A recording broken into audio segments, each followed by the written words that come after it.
Hey everyone, welcome to another episode of What the Dementia by Bambu Care. I'm your host, Brianna Wilson.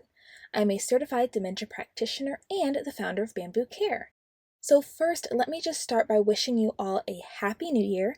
I hope everyone had a good and safe holiday. I myself took a little hiatus for about a week and a half, and it was definitely way more busy than relaxing, but it was still really good and so much needed, so I am happy about that. For our first episode of 2023, I wanted to make sure that I set you up for some success going into this year of dementia caregiving. So today we're going to be talking about 4 of the common mistakes dementia care partners make that can really cause some issues along their care journey. And so my goal is to help you avoid some of these mistakes, okay?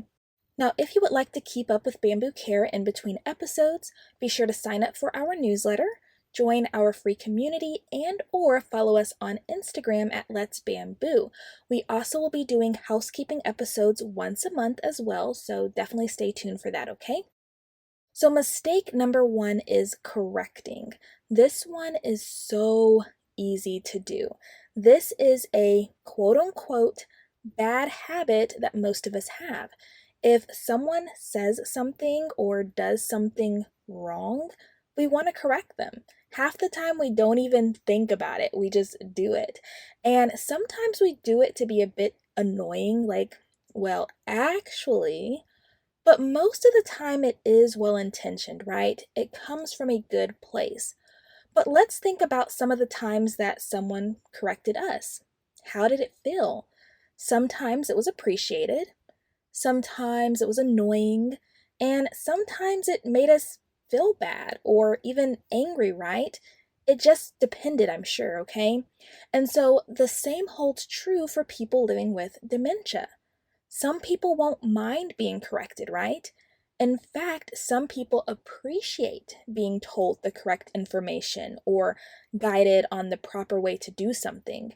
However, for many people with dementia, being corrected all the time can bring about some pretty icky feelings and cause resistance and resentment over time. So, how do we know if we should correct our partner or not? The best way to gauge this is by your partner's reaction. I'm sure by this point you've corrected your partner several times along your journey before listening to this podcast episode, right? So, how do they respond? Is it pretty consistent? Does it vary by topic? Does it vary by your delivery or approach? Does it depend on what their mood is or what they're trying to do? All of these things matter and are important to pay attention to, okay? So if your partner is convinced that what they are saying is true, please don't try to convince them otherwise. It's a waste of time and just causes frustration for everyone. You are not going to be able to convince them of something that does not align with their reality. Just as sure as you are that you know the truth or right way, they are just as sure of their truth or that they know the right way. So you must learn to join your partner in their reality, no matter how much it differs from your own, okay? Because the big question is, does it really matter if what they're saying is true or not? In most cases, no, it doesn't. If your mom thinks she went for a bike ride this morning, even though she can barely even walk using her walker, who are you to tell her anything different? If dad tells you he had dinner with President Bush, then he had dinner with President Bush. It really doesn't matter. But it can be fun to talk about, so use it as an opportunity to connect. I've told this story before on our podcast, but I had a guy tell me that he used to gamble with President Trump. I have no idea if this is true or not, okay? But it didn't matter. We had a good conversation about it, and that's what's most important, okay? Those meaningful moments of connection, not about what's right or wrong, okay? Now, when it comes to correcting something your partner is doing, how do we know if we should correct them? So there are 2 main reasons you should correct or intervene. One, if they are clearly in distress, so maybe they're trying to do something and they're getting very frustrated because they can't figure out what to do or how to do it. It may be helpful to ask if they would like your assistance. Don't just take over, okay? Ask for permission to help. And then the second reason we'd want to correct is if their safety was in jeopardy. If they're doing something that clearly has the potential to cause them harm, then of course showing them how to do something more safely is okay. But be mindful of your approach, okay? Don't scream or yell, don't tug or pull or anything like that, okay? Gently redirect them to what would be a safer alternative. So something like, "Hey mom, I want to show you something." Or, "Hey dad, I was thinking we could try it like this. What do you think?" Or, "Ooh, Deborah, I got an idea." Anything like that, okay? The point is to just be mindful of how and when you are correcting your partner and ask yourself if it's actually necessary, okay? Mistake number 2 is not addressing your partner's need or concern. I see this happen so often, and there's 2 ways this typically happens. So one, the caregiver will immediately try to redirect their partner without first validating their partner's feelings or asking the appropriate questions to really understand what's going on. And the second way is confusing validating with reassuring. Reassuring isn't always validating, and reassuring alone isn't always helpful, and that is so important to understand. So let's give an example. So let's say your partner is anxious and wants to go home. After some digging, you discover they need to get home because they need to check on their kids who they believe to be home alone. Now, in reality, all their kids are grown, you may even be one of them, and everyone is fine. So you simply say, "Oh, your kids are fine, they're safe," which could be reassuring, right? But for many, this isn't going to be enough. And if it's not enough, you then saying, "Hey, let's go back into the living room and watch TV," definitely isn't going to cut it. Why would I sit down and watch TV if my kids are home alone and I feel like they need me? It's like, take me home, right? I need to go take care of my children. Why are you not taking me seriously? And this kind of thinking would make sense, right? So, what may be more helpful? One is validating the underlying feelings.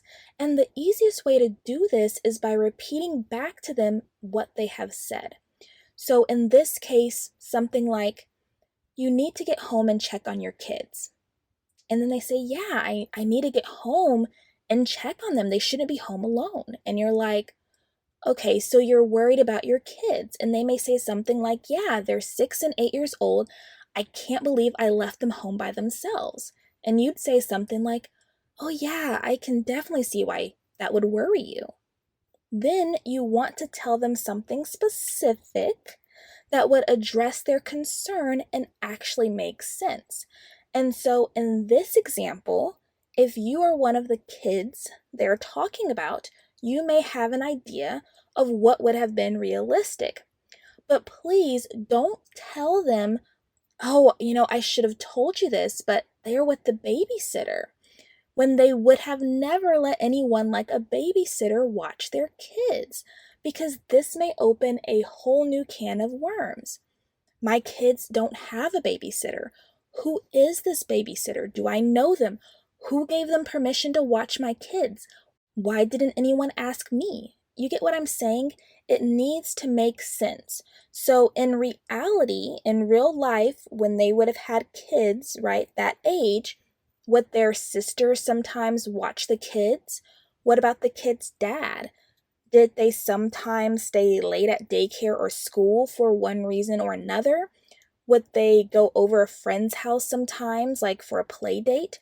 Where is a realistic place that these kids could be that the person would feel relieved to hear? to make them feel like, oh, thank goodness, I thought they were at home by themselves. That's good to know. Now, if they want to go pick up their kids, because that would be a reasonable next step. I'm worried about my kids. I thought they were home alone by themselves. They're not. That's great. But now I kind of want to be with my kids, right? So they might say something about wanting to go pick up their kids.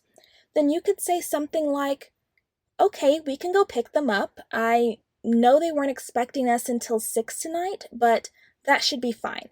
Could you help me do this first? Whatever this is, right? And then we can go get them. This is what you call redirection. Now, with redirecting, what are we relying on?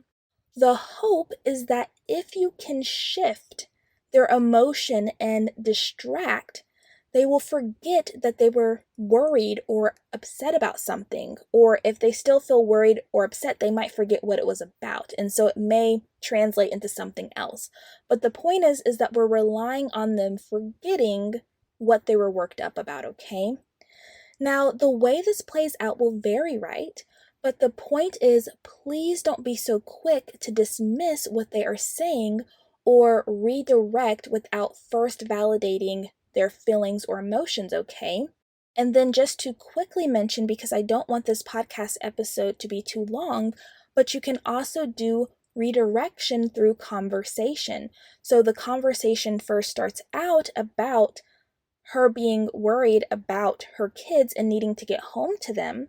But by you asking questions about the kids and then finding related topics to connect to it, they may get so absorbed into the direction that this conversation is going that they forget about what they were originally talking about, what initiated this conversation. Because I myself have gone on tangents about things, right? And I've diverted so far from the initial topic that when I think about, like, how did I even get here? What did we start talking about? I don't always remember, right? And so this is what can happen as well when we use redirection through conversation. So I just want to throw that in there, okay? But my point is, your attempts to redirect and comfort your partner will be so much more successful if you take the extra time to first validate their feelings or emotions, okay? And then wherever that takes you, it takes you. Then we have mistake number 3, taking tasks away versus modifying the task.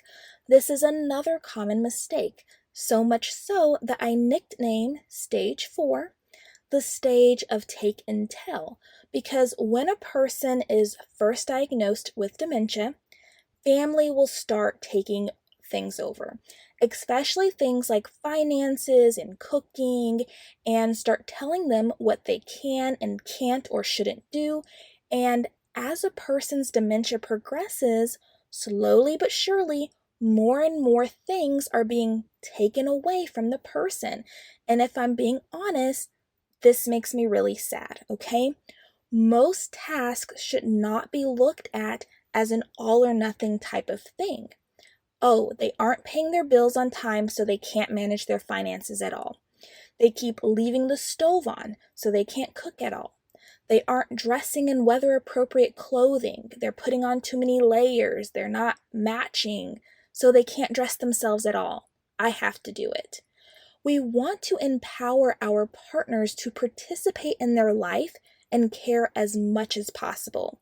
So the first question you should ask yourself is, what specifically is my partner struggling with? And then the second question to ask would be, how can I modify this task for them to be able to do it themselves? Or what part of this task would they be able to participate in as it is, or with modification? So with cooking, for example, maybe they can't cook completely independently, but can they pour pre-measured ingredients into a bowl? If you create a modified recipe, can they then follow the recipe? Can they stir the pot? Can they roll the dough? Focus on your partner's strengths, okay? What can they do? please don't think that you're doing your partner a favor by saying, "Oh no, mom, I'll do that. You just relax," okay? If they want to participate in something, find a way to allow them to participate, okay? I'm not talking about the things that they really would prefer you to do, because some people have cooked all their lives out of necessity, but if someone cooks for them, that is so much better for them. I'm not talking about that. I'm talking about, with the example of cooking, people who love cooking and they want to cook, but now their family is telling them they can't. I'm talking about that. Please find a way for your partner to still be able to participate in some form or fashion, okay? And then the final mistake for this podcast episode, mistake number 4, is closely tied to mistake number 3. So this mistake is over helping. I did a whole podcast episode on this, episode 38, called Helping Gone Wrong, which I highly recommend you go check out if you haven't already, and I'll link it in the podcast notes to make it super simple for you, okay? Now, much of the time, overhelping comes from a good place. We want to be helpful, right? But the issue with overhelping is that it can breed learned helplessness, which is basically when a person is conditioned to believe that they need help to do something or prefer to no longer do something, even if they can actually do the task themselves. And this is because they become used to someone else doing it for them, right? For example, a person may be able to put their shirt on by themselves, but if their caregiver always puts their shirt on for them, they may become conditioned to just lift their arms up as a way to assist. And so what this does is create excess disability, because eventually what will happen is, over time, the person will actually lose the ability to do those things, because if you don't use it, you lose it, right? So when we overhelp, what we are really doing is taking away opportunities for independence and preventing them from using and practicing their skills, which is so important, because we know when people don't have the opportunities to practice their skills, they regress so much faster, okay? So before you do something for your partner, ask yourself, how can you better support your partner in ways that can help facilitate their participation in the activity? Can you just give them verbal cues? What about a demonstration? Maybe they just need help with their balance. Can you set up the environment by removing clutter, setting out only the items they need, or presenting only one item at a time, adding some signage to the environment? What can you do to create a supportive environment for your partner? Yes, I know that sometimes it's easier to just do some things for them because it can be quicker, but I really want to challenge you to try not to overhelp and encourage your partner to be active participants in their life, okay? So just as a quick recap, the 4 mistakes dementia care partners make is correcting, not addressing their partner's needs and concerns, taking things away versus modifying the task, and over helping, okay? So hopefully these tips will be helpful to you along your journey. If anyone has any questions, comments, or future podcast requests, you can send us an email at podcast@whatthedementia.com. Thank you so much for joining us on another episode of What the Dementia by Bambu Care. We look forward to catching you on the next episode. Take care, and until next time, stay strong, care on, and remember, you are not alone. Bambu Care is always here.